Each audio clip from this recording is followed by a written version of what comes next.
Shalom, kebenaran hari ini 29 November 2023 dengan tema memuaskan dahaga jiwa. Bapak Ibu Saudara yang dikasihi oleh Tuhan, bukan hanya tubuh kita yang membutuhkan makanan, melainkan manusia rohaniah kita, batin kita, jiwa kita juga membutuhkan makanan, yaitu makanan rohani. Itulah sebabnya firman Tuhan mengatakan di Injil Matius pasal 4 ayat 4. Manusia hidup bukan hanya dari roti saja, tetapi juga dari setiap firman yang keluar dari mulut Allah. Masalahnya yang terjadi dalam kehidupan, banyak orang tidak merasakan lapar dan haus di dalam jiwanya. Kalau fisiknya bisa lapar dan selalu dipenuhi dengan makan, tetapi jiwa dan batinnya tidak haus dan lapar. Kalaupun ada kehausan dan kelaparan, maka objeknya pun beda. Objeknya salah. Objeknya adalah tontonan, hiburan, materi, kekayaan dunia, kehormatan, pangkat, gelar, dan lain sebagainya. Manusia di sini menjadi sesat. Dan inilah yang terjadi di dalam kehidupan manusia yang telah kehilangan kemuliaan Allah. Sebenarnya Tuhan menciptakan manusia dengan keadaan terkunci, bahwa manusia tidak bisa memuaskan jiwa batinnya dengan apapun selain Tuhan. Jadi ada kekosongan dalam jiwa manusia yang hanya dapat diisi oleh Tuhan, tidak dapat diisi oleh yang lain. Maka manusia yang normal, yang sehat rohaninya, dia akan bisa merasakan kehausan akan Allah, kehausan akan Tuhan. Sekarang ini sangat sedikit orang yang benar-benar memiliki kehausan akan Allah.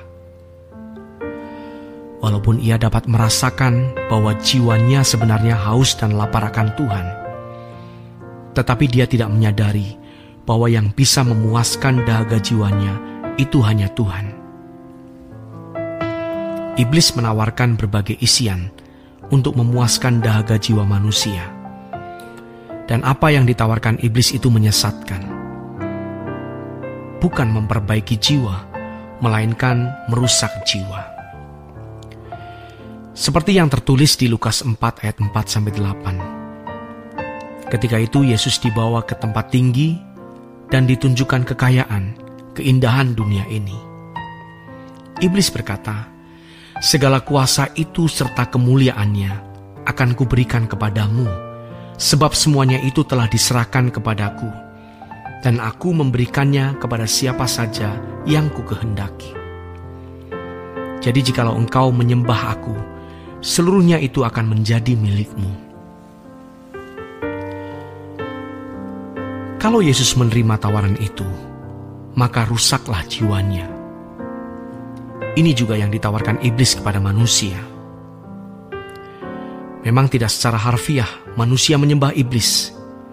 Tetapi ketika manusia mengingini kekayaan dunia ini, artinya manusia terjebak dalam jebakan kuasa kegelapan. Ini yang banyak terjadi dalam kehidupan manusia. Manusia menjadi haus dan lapar bukan kepada Tuhan, melainkan kepada objek lain. Selera rohani, selera batin, selera jiwanya telah dirusak. Ini sama dengan orang yang kecanduan minuman keras, sampai tidak bisa tidak minum alkohol setiap hari.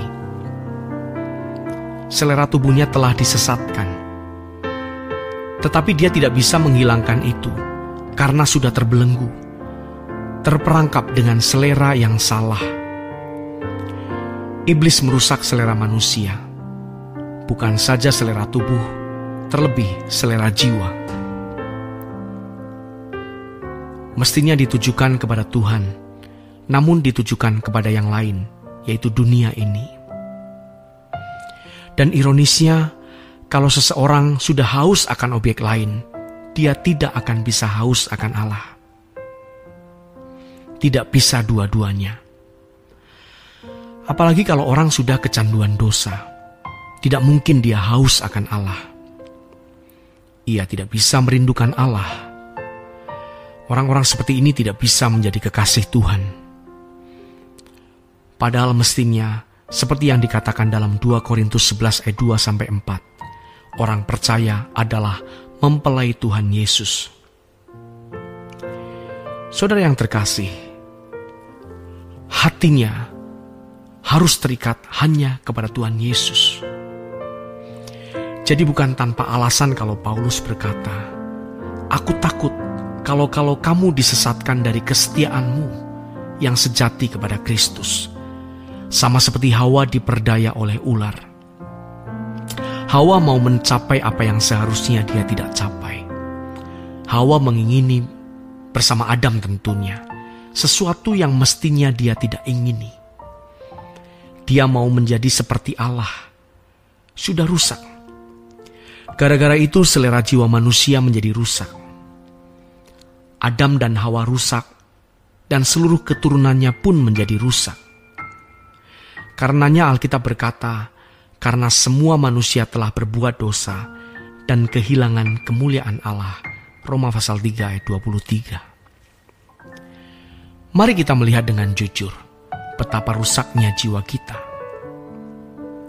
Kita yang mestinya selalu haus akan Allah, tetapi tidak merasa haus secara proporsional kepada Allah. Karena kita mengisi hati kita dengan keinginan-keinginan yang tidak sesuai dengan kehendak Allah. Sekarang kita bisa menggantinya. Walaupun ini membutuhkan perjuangan, bahkan harus melakukan perjuangan berat. Kita bisa membelokkan keinginan kita kepada sesuatu yang salah tersebut, keinginan terhadap dosa, lalu kita arahkan kepada Tuhan. Demikianlah renungan pada hari ini. Tuhan Yesus memberkati.